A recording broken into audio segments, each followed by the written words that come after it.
Hello, last na lang to. Magluluto na ako. Mother's duty na. Oo, at breakfast na ako. So, once and for all, kasi these people are having yung sumasakay sa clout, yung asa na warrant mo bruwa, kakasuhan ka na, malapit ka na, and all of this stuff. Pinagtatawanan ko lang kayo. Ganito kasi yun. Wala talaga. Pause. Ganito kasi yun. Si Mother Raoub kasi Gina masyado. Actually, nag-usap na kami ni Alfred eh. Hindi na namin to pagpapansinin. Let the course of law follow him. Kasi sa amin naman talagang dalawa, siya yung may dispalingadong buhay. Siya yung nagsasabi na may stoppa case daw ako, asan 2,000 nga, 5,000 utang. Takot na ako, Mother ako. Ikaw, anong ginawa mo sa buhay mo? Bakit hindi ka mahal ng anak mo? At bakit galit sa'yo yung mga kapatid mo? At bakit hiniwalayan ka ng asawa mo? At bakit hindi ka makatungtong dun sa mga biyenan mo? Ako, nag-aaway lang kami ng kapatid ko dahil sa inheritance. Wala nang iba. At okay na yun. Give up ko na ang inheritance ko sa father ko. Doon na lang yun sa kapatid kong panganay nagakaman. Basta hatian niya yung kapatid naming bunso. Dahil okay naman din kami ng kapatid kong bunso sa inheritance namin sa mother side ko. Take note, my brother panganay is just half, so sa kanya na yun. May tao talagang gakaman kagaya mo, Mother ako.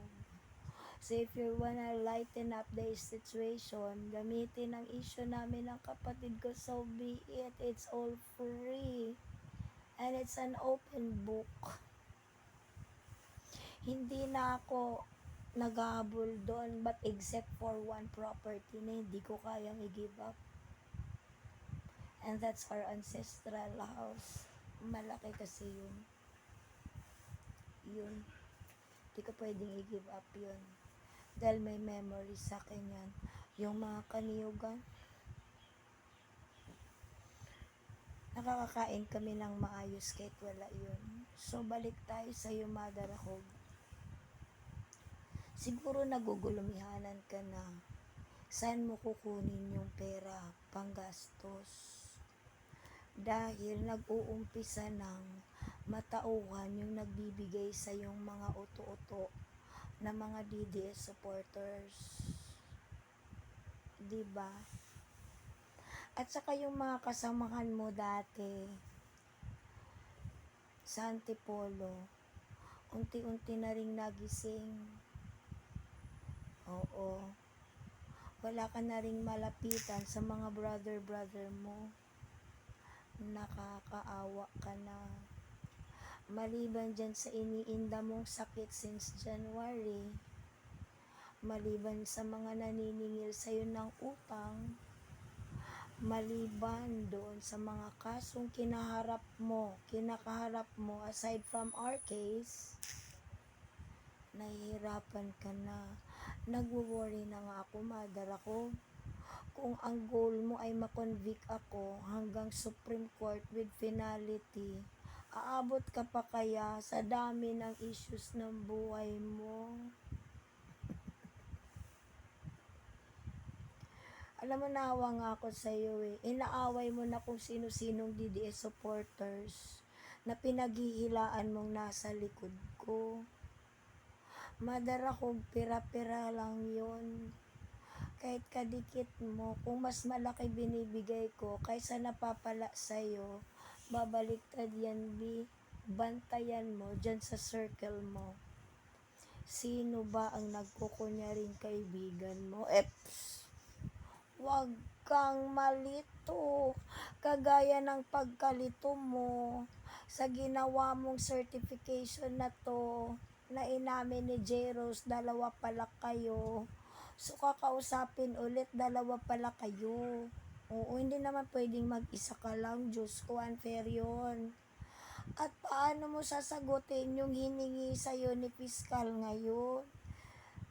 Na kailangan mong i-establish na yung ginamit mong address sa IDF ay doon ka nakatira.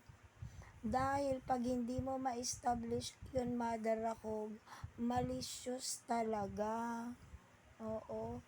At yun lang, it's all up to the course of law, to the court to decide. Basta ako, kampante ako at hindi ako nalilito ngayon. At saka, Mother Rakog, yung sa Muntinlupa, pakatandaan mo, bayad na full ni Alfred hanggang kung saan makarating. So, mananatili ka talagang respondent doon. Kayo ni Jeros naman kasi, nababaitan pa naman sana ako sa'yo. Madadala pa nga sana ako ng hilot kung nakikipag-usap ka.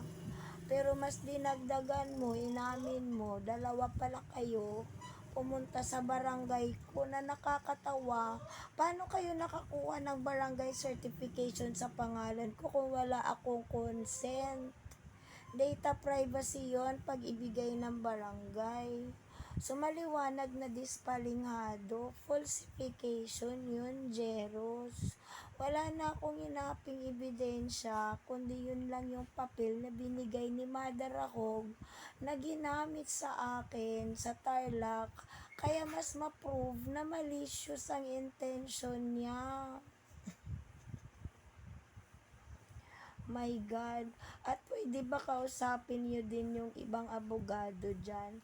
Pagdating sa kinukuda ni taga-Bukid, check nyo nga yung content ko, hindi ko naman binuburay kung may malicious imputation ba doon aside from awareness. Check nyo ang scope. Unjust vexation, maaari, pwede. Pero magkano penalty? Sabi nga ni judge doon sa Tarlac, nung nag-aaral pa ako sa law school, 50 lang penalty nito. Siguro ngayon, 500 or 5,000. So, paano taga-Bukid? Pag na-overturn ulit, kung umakyat, maganda nga yun makakakain ako ng tikos.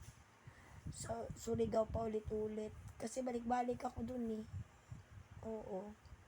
Paano yung kaso mo dito sa Imus na una ako? The offshoot case na naman yung sa'yo. Afterthought.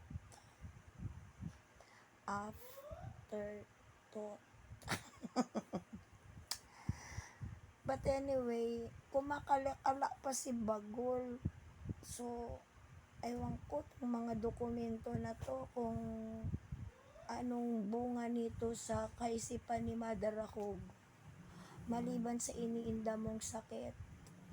Naku, magkukornik ka na talaga ng Luzartan, Jesus.